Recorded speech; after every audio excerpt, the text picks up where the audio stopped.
Vamos falar hoje sobre um problema que é relativamente comum na população, o excesso de ferro ou ferritina alta. A sobrecarga de ferro no organismo, ela pode vir devido à alimentação, devido a alterações no organismo que ajudam a capturar mais o ferro dos alimentos e também, principalmente, na verdade, devido a transfusões recorrentes que pessoas com anemia falciforme e talassemia precisam fazer para se manterem saudáveis.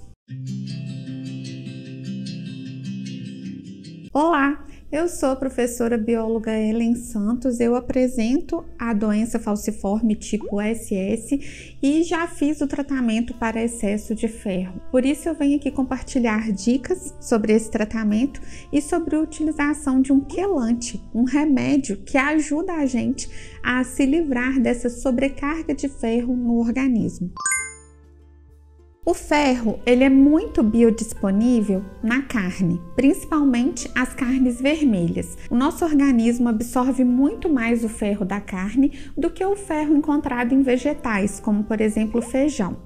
O excesso de ferro, se ele não for tratado, ele pode causar problemas graves no coração e no fígado. E esses problemas, eles vão começar a afetar a saúde gravemente do paciente. Então, a ferritina muito alta, ela deve ser tratada.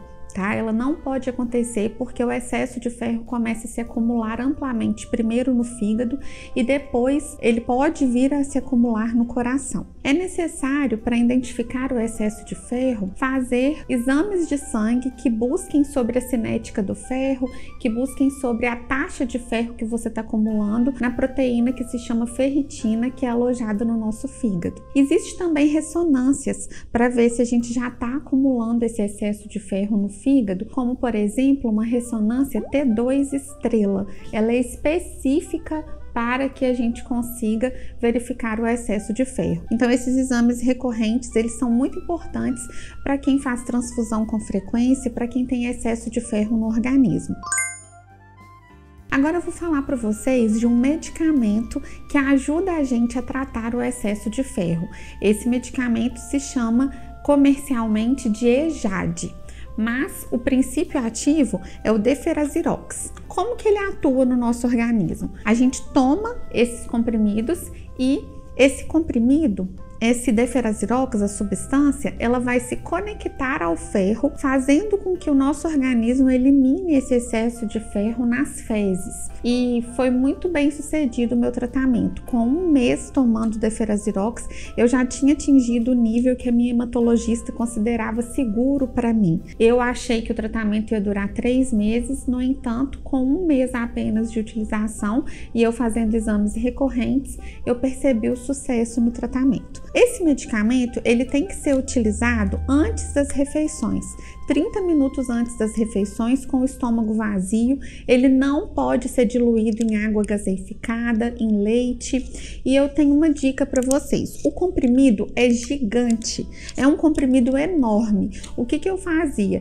Eu partia com muito cuidado, lavava as minhas mãos, pegava um prato, partia em partes menores os comprimidos que eu precisava tomar e tomava essas partes menores. O ideal é que não haja interação com a comida. É muito importante que nos meses de tratamento você faça os exames de sangue, exame de urina para ver a função hepática, a função renal, se esse medicamento não está trazendo prejuízo para você, tá joia? E essa dica do Deferazirox é principalmente para quem faz transfusões com recorrência. Por quê? A gente ganha o sangue, né? Quando a gente recebe uma transfusão de hemácias, de células vermelhas, nós estamos ganhando um sangue. Esse excesso de sangue que a gente ganha, o nosso organismo, porventura, vai acabar destruindo. E o excesso de ferro fica estocado no nosso organismo. A gente não tem capacidade de eliminar esse metal pelo nosso sistema renal, por exemplo, nosso sistema excretor.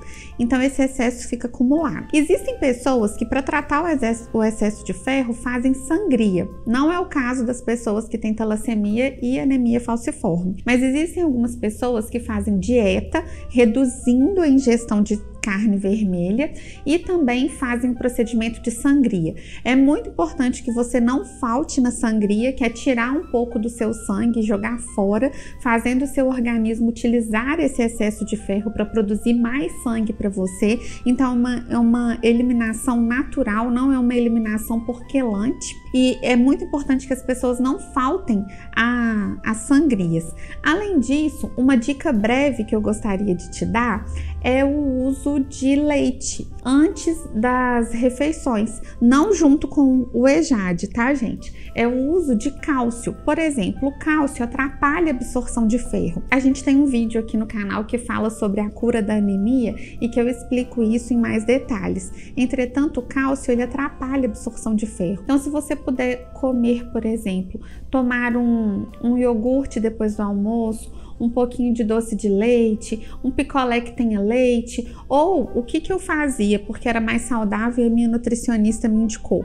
Eu comia 2 colheradas de leite em pó depois da comida, para atrapalhar a absorção de ferro. A outra dica que eu tenho para você que tem excesso de ferro é não associar a vitamina C com a comida. Por exemplo, tomar um suco de laranja, um suco de limão, comer alimentos ricos em vitamina C logo antes de comer comida, como por exemplo uma acerola. É bom evitar, porque a vitamina C torna o ferro mais biodisponível e ela ajuda o ferro a ser absorvido.